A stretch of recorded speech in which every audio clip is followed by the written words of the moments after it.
अयोध्या से खबर है, जहां 1 जुलाई को भाजपा प्रदेश अध्यक्ष भूपेंद्र चौधरी परिवार सहित अयोध्या पहुंचे। उन्होंने हनुमानगढ़ी और राम जन्मभूमि में दर्शन किया। राम मंदिर निर्माण के बाद यह उनका पहला दर्शन था। वे मेयर गिरीशपति त्रिपाठी के आवास पर भाजपा कार्यकर्ताओं से भी मिले। चौधरी ने कहा कि प्रधानमंत्री का संकल्प है कि देश को आस्था, परंपरा और संस्कृति के आधार पर आगे बढ़ाना है। भाजपा ने 11 वर्षों में सरकार का रिपोर्ट कार्ड जनता के बीच रखा है और पार्टी हमेशा चुनावी मोड में रहते हुए कार्यकर्ता आधारित संगठन पर कार्य कर रही है। इटावा घटना पर उन्होंने कहा कि अखिलेश यादव पर समाज को बांटने वाली राजनीति का आरोप भी लगाया और कहा कि जनता विपक्ष के मंसूबों को समझ चुकी है। कांवड़ मार्ग पर दुकान की नेम प्लेट को लेकर दिग्विजय सिंह के बयान पर कहा कि यह संवैधानिक व्यवस्था है, पहचान छुपाकर कार्य नहीं होना चाहिए।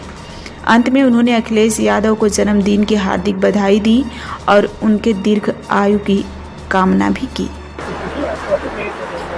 आप अयोध्या आए और राम दरबार का दर्शन किया, आपने कैसे लगा? हमारे लिए और सभी सनातन धर्म में आस्था रखने वाले लोगों के लिए भगवान श्री रामलला के दर्शन करना सौभाग्य हम सब लोगों के लिए है। और मैं लंबे समय तक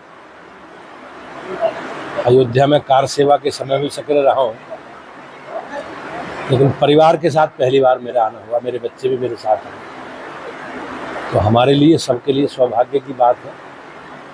और मैं अभिभूत हूँ कि देश की जनता ने भारतीय जनता पार्टी के नेतृत्व में विश्वास व्यक्त किया और हमारे नेता माननीय प्रधानमंत्री नरेंद्र मोदी जी के संकल्प के कारण आज अयोध्या में भगवान श्री राम के जन्म स्थान पर भव्य मंदिर का, राम मंदिर का निर्माण हुआ है।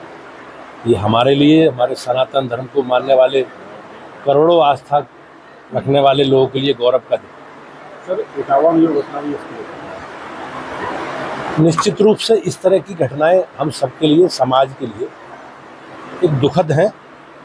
इस प्रकार की घटना नहीं होनी चाहिए, लेकिन जिस प्रकार की राजनीतिक समाजवादी पार्टी कर रही है, तो ये कहीं ना कहीं समाजवादी पार्टी का छुपा हुआ एजेंडा है। और ये लोग समाज को हमेशा जाति के वैमनस्य के आधार पर विभाजित करके जो राजनीति करते रहे हैं, मुझे ऐसा लगता है कि इसकी संभावनाएं अब उत्तर प्रदेश में तो कम से कम नहीं है। समाजवादी पार्टी को, विपक्ष को समाज के संगठित स्वरूप के आधार पर राजनीति करनी चाहिए। हमारे माननीय प्रधानमंत्री जी और भारतीय जनता पार्टी सबका साथ, सबका विकास और सबके विश्वास के आधार पर हम लोग 140 करोड़ लोगों के उत्थान के लिए संकल्पित होकर हम लोग काम कर रहे हैं। लेकिन ये लोग समाज को जातीय वैमनस्य पैदा करके राजनीति करने का प्रयास कर रहे हैं। सर, प्रयागराज में भी भीम आर्मी बना नहीं, इस प्रकार की अराजकता किसी के लिए भी ठीक नहीं है और मुझे विश्वास है कानून अपना काम करेगा। जिसमें मायावती ने भी प्रेस किया था, प्रेस करके कहा है कि झुग्गी झोपड़ी का कोर्ट का सहारा लेकर के झुग्गी झोपड़ियों को हटाया जा रहा, गिराया जा रहा है। हमारी सरकार ने, आपने देखा होगा, जो 2011 और 12 में एक पात्रता सूची बनी थी, उसके आधार पर माननीय प्रधानमंत्री जी ने प्रधानमंत्री आवास योजना के तहत बड़ी संख्या में लोगों को पक्के आवास दिए।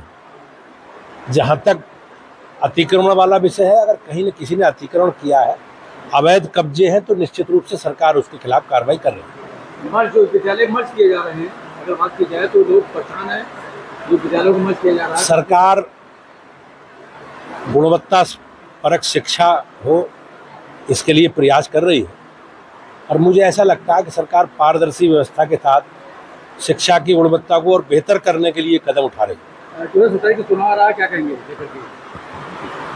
अब आपने देखा होगा, जितने राजनीतिक दल हैं, भारतीय जनता पार्टी के कार्यकर्ता, हमारा एक विचारधारा से जुड़े लोगों का समूह है हमारी पार्टी, और हम लोग लगातार जनता के दुख दर्द में अपने संगठनात्मक कामों के माध्यम से, और हम सरकार में हैं, जनता ने हमें चुना, हमारे लिए सौभाग्य की बात है, तो हम अपनी सरकारों का बीच बीच में भी लेखा जोखा अपने कामकाज का रिपोर्ट कार्ड जनता के बीच में रखते हैं। आपने देखा होगा अभी माननीय प्रधानमंत्री जी के नेतृत्व में सेवा सुशासन और गरीब कल्याण को समर्पित 11 वर्ष के उपलब्धियों का लेखा जोखा लेकर हम जनता के बीच में गए हैं।